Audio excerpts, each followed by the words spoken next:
importantes en pacientes de edad, sobre todo, por ejemplo, la arteritis de la arteria temporal. Es una cosa que si uno no la sospecha, de verdad que no la va a encontrar y es una causa importante de fiebre de origen desconocida en personas de edad como el paciente que nosotros tenemos hoy, sin un foco claramente establecido. Y asociado a la vasculitis, pues están las enfermedades del tejido conectivo, que pues a mí me da un poquito de terror ver esa lista tan larga, por lo tanto no la vamos a discernir, y estamos con las causas misceláneas. Miren la cantidad de diapositivas que hemos pasado en probables causas de fiebre de origen desconocido. Los medicamentos, la fiebre facticia, el paciente lo puede estar engañando a uno. Hay varios reportes de pacientes que se inyectan intravenoso soluciones contaminadas para generarse fiebre y ganar alguna ganancia, obtener alguna ganancia secundaria o ser algo no sin la voluntad del paciente, y miren toda la cantidad pues de enfermedades que puede haber. Esto es causas infrecuentes, son todavía más raras. Siguen diapositivas, siguen pasando. Yo creo que se me descuadró la presentación un poquito, pero es muy importante que pese a la cantidad de causas que puede haber de fiebre de origen desconocida, lo más frecuente es que sea una enfermedad común, no que sea una enfermedad de esas que uno ha leído solamente una vez en la vida y que por allá en la ronda de cuando uno estaba en pregrado la escuchó y que nunca más volvió a saber de ella. No, piensen en las más frecuentes, en la epidemiología local, en lo que el paciente hace, en sus factores de riesgo, en lo que generalmente nosotros vemos todos los días. Puede que no sean sus manifestaciones típicas y que falten algunas cosas que generalmente vemos en esa enfermedad, pero generalmente son esas. No piensen en las que son tan raras. En cuanto a fiebre por medicamentos, yo quise hacer como una mención especial en esta y poner 2 diapositivas al respecto, es porque generalmente los médicos no pensamos que los medicamentos sean la causa de lo que los pacientes tienen. Y cuando uno va y mira la lista de reportes de fiebre por medicamentos, pues casi que cualquier medicamento puede dar fiebre, ¿cierto? De pronto fiebre prolongada no es tan frecuente, pero los medicamentos suelen dar fiebre. Y usted tiene la obligación de preguntarle al paciente qué medicamentos nuevos está tomando que antes no tomara. Estos agentes están implicados en la fiebre. Miren cómo medicamentos que son de muy amplio uso, como fenitoína, pueden ser causa de fiebre de origen desconocido, y otros medicamentos que son bastante frecuentes, entre ellos los antiinflamatorios no esteroideos y algunos antibióticos que prolongan la fiebre de algunas enfermedades que inicialmente fueron virales, y por la presencia del antibiótico el paciente termina convirtiéndose en una fiebre de origen desconocido. Entonces, yo lo que les quiero decir es que la aproximación al diagnóstico de fiebre de origen desconocido es meramente clínica. Aquí no hay PET scan, no hay gamografía con cipro marcada, no hay endoscopia, colonoscopia, no hay TAT corporal total, no hay resonancia contrastada que los vaya a sacar de la duda de que tiene el paciente. Lo único que les va a decir que tiene el paciente es esto, es la historia clínica. Algunas veces la exploración física, yo pienso que no se puede subestimar el valor de un buen examen físico, porque algunas veces encuentra uno detalles en órganos que los médicos generalmente no evaluamos, y el uso de pruebas complementarias que podemos como dividirlas en pruebas que son de uso común o de primera línea, o pruebas de segunda o tercera línea que se irán solicitando dependiendo de lo que uno tenga con su evaluación clínica del paciente. Entonces, esta historia clínica es una historia clínica muy, muy detallada, y como les dije, lo más importante yo creo es que todos los días uno intente rearmar su historia clínica. Eso es muy difícil. Tienen que aclarar la duración y el patrón de la fiebre, los síntomas acompañantes que pueden sugerir un foco, no siempre sugieren un foco, porque una cosa es una fiebre prolongada con un foco claro que el paciente tenga, y otra cosa es una fiebre prolongada sin ningún foco probable. Van a hacer anamnesis por sistemas, Y hay algunos patrones de fiebre que, si bien tienen mucha historia en la literatura médica, realmente no son tan específicos como para uno poderse guiar por ellos. Todos hemos visto tuberculosis con fiebre persistente, intermitente, bifásica, continua, como ustedes quieran, y pues hay algunos patrones de fiebre que tienen mucha fama. Esta diapositiva es para mostrarles cómo la fiebre de origen desconocido en adultos mayores, a medida que ha venido pasando el tiempo, desde 1950 a 1990, las causas han venido cambiando. Por ejemplo, la infección, como les decía, es cada vez menos frecuentemente causa de fiebre de origen desconocido. ¿Eso por qué? Pues porque los métodos diagnósticos de infección ahora son mejores que antes y uno logra descartar muchos pacientes con infección como fiebre de origen desconocido, no alcanzan a clasificarse como tal. Esto se dañó. Y también el tipo de edad, el tipo de paciente que uno tenga, tiene que ver mucho con las causas.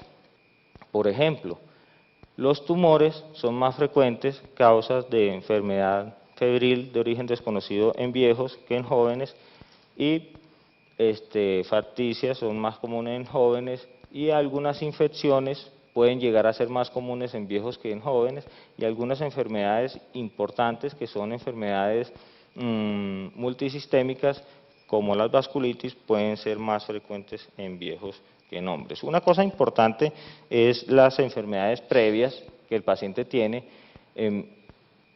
que pueden reactivarse. Si el paciente ha tenido una neoplasia antes y tiene fiebre de origen desconocido, es más probable que tenga una neoplasia. Si tuvo tuberculosis hace 20 años y tiene fiebre, es más probable que tenga tuberculosis, etcétera, etcétera. Y obviamente factores que predisponen a alguna infección, ¿cierto? Si el paciente tiene dispositivos, si tiene un marcapasos, si tiene un material de osteosíntesis en la columna, en donde sea, hay que buscar en donde el paciente tiene más riesgo. Definitivamente la historia clínica detallada va a ser la clave, ¿cierto? Tiene que ser esto, detallada, cuidadosa y frecuentemente repetida.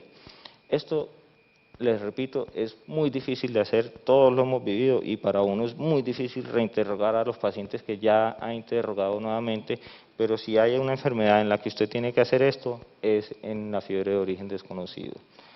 De resto, nada más le va a marcar un buen camino. Otra cosa que es frecuente es que a uno lo llaman a ver un paciente con fiebre de origen desconocida y uno cree que la información que está consignada en la historia clínica es de muy buena calidad y que entonces no necesita preguntarle nada al paciente, sino ir a examinarlo de una vez, y ese pues es un error muy frecuente. Ojo con los ganglios, hay que buscarlos, ojo con las arterias temporales, hay que tocarlas, hay que hacer un muy buen examen del abdomen, hay que hacer un muy buen examen cardíaco. Esto, por ejemplo, es importante porque muchos pacientes que tienen soplos cardíacos pero no tienen bacteremia terminan siendo evaluados con ecografías cardíacas transesofágicas, en las cuales a veces se ven lesiones que no son específicas y terminan siendo tratados como endocarditis infecciosa sin tener realmente una endocarditis infecciosa. Y lo que decíamos, tienen que verificar la fiebre. Los pacientes pueden tener fiebre pero no tenerla y tener otra cosa. Hay que hacerle tacto rectal a los pacientes con fiebre, sobre todo a los hombres, pero también a las mujeres. Exploración ginecológica, el tacto rectal es muy importante. Y un fondo de ojo que ojalá sea con ojo dilatado. Otra vez, resaltar, ojo con los soplos, ojo con la sinovitis, examinen las articulaciones una por una, busquen exantemas, busquen enantemas también, busquen en las mucosas de los pacientes, examinen bien el abdomen, ojo con las adenopatías, y una cosa que es muy importante en los pacientes con fiebre de origen desconocido son los déficits neurológicos. A veces el paciente tiene hipoestesia en una extremidad y uno no se da cuenta, y tiene una polineuropatía y no se da cuenta, y obviamente una fiebre con polineuropatía guía hacia otra cosa distinta que si no la tuviera. Es tan simple como a veces omitir partes en el examen físico que son muy claves. Hay muchos exámenes que se pueden pedir. Uno podría decir que el hemograma es un examen de primera línea, que hay que hacer un extendido de sangre periférica, es un examen barato y que suele dar mucha información útil, que hay que hacer un examen de orina y que hay que hacer pues una bioquímica, incluyendo un perfil bioquímico hepático, suele ser muy útil. La LDH no tanto, la PCR no suele sugerir mucho, la sedimentación tampoco, la electroforesis de proteínas en población en la que las neoplasias hematológicas es muy importante.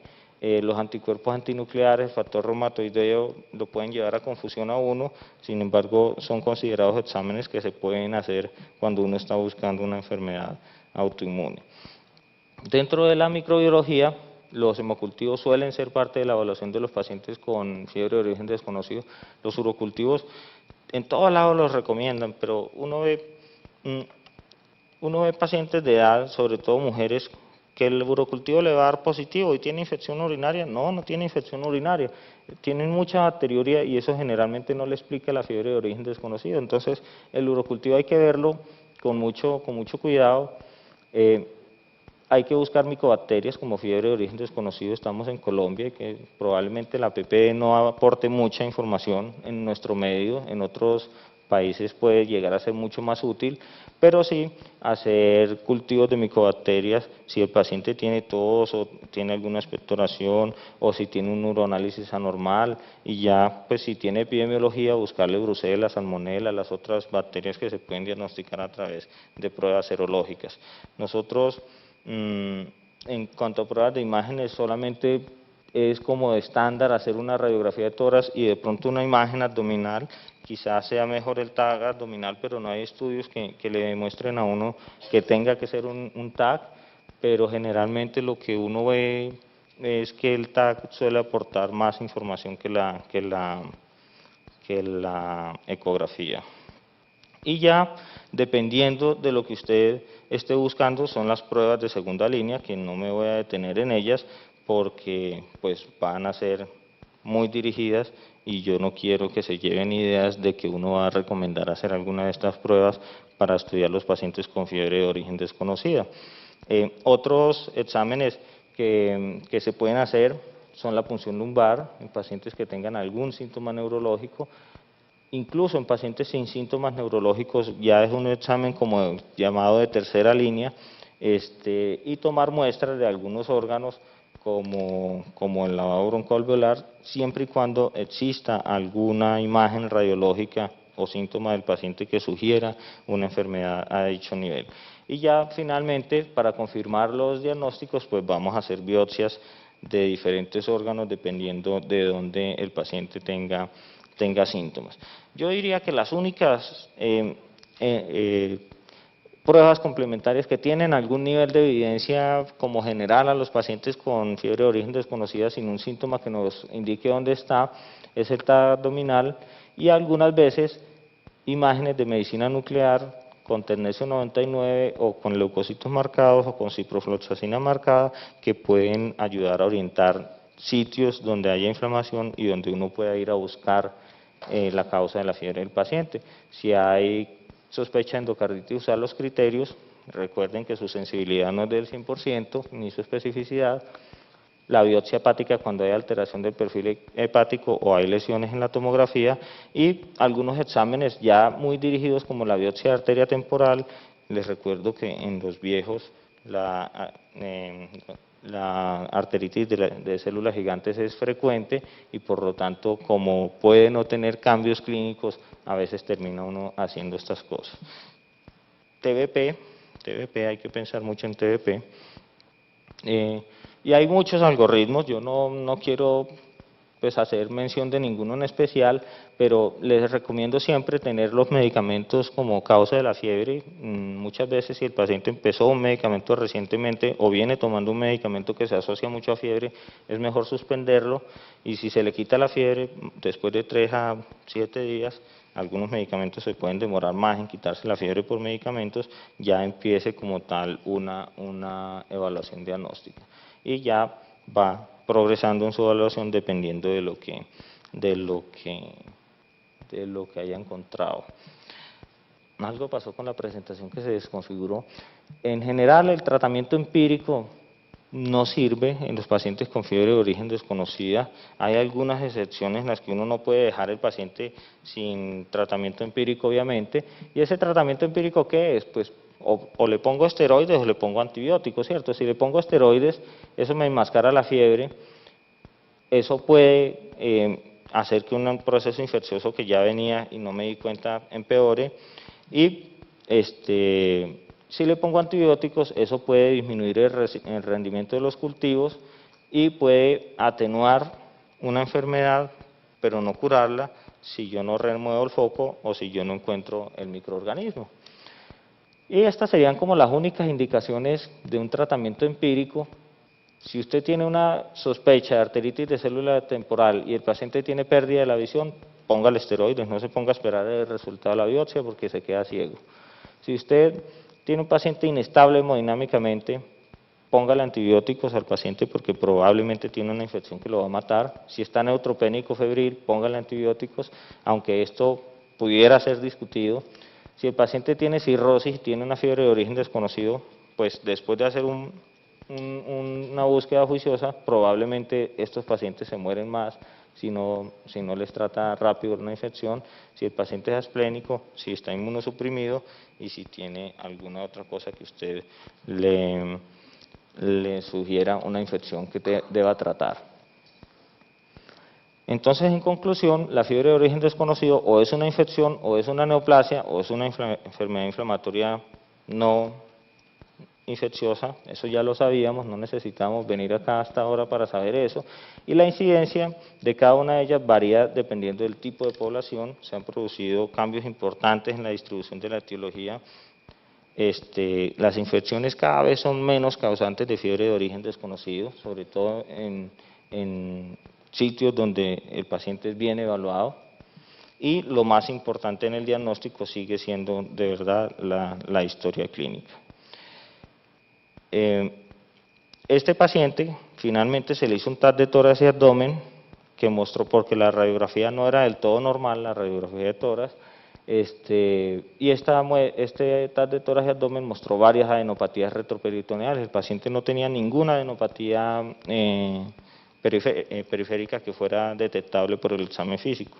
Y finalmente terminamos llevándolo a la laparoscopia diagnóstica, se le tomó un ganglio linfático retroperitoneal y se le diagnosticó una neoplasia maligna linfoproliferativa de tipo difuso, alias linfoma de Hodgkin.